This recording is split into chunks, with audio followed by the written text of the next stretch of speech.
The film is called Green Border.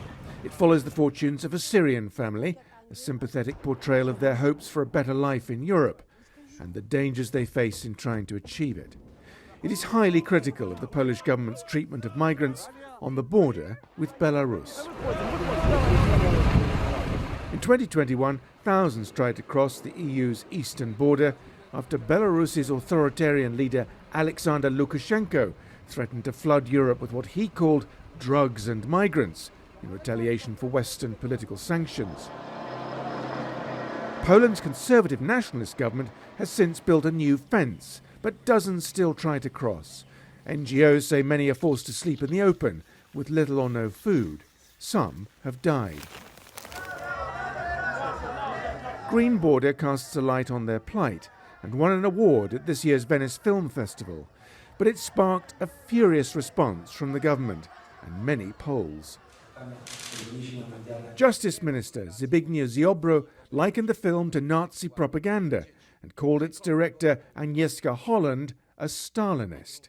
You know, the people of propaganda don't need to see something or to read something to have their opinions.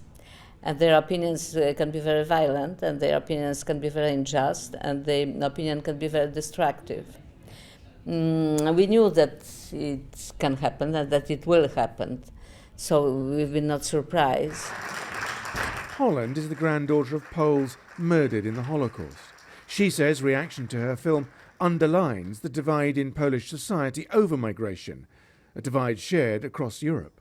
Unfortunately, we are living in very divided and polarized country, as many countries in Europe are right now. And the half of the population is open to our message, and another half of the population is very hostile to our message. Migration is a key election issue, and the focus of a controversial referendum being held on the same day. The ruling Law and Justice Party is hoping to win a third term, helped by its uncompromising policies on protecting borders and rejecting new EU pacts to share the burden of migration. Green Border reveals some uncomfortable truths about the human costs of those policies. Little wonder it has proved so controversial.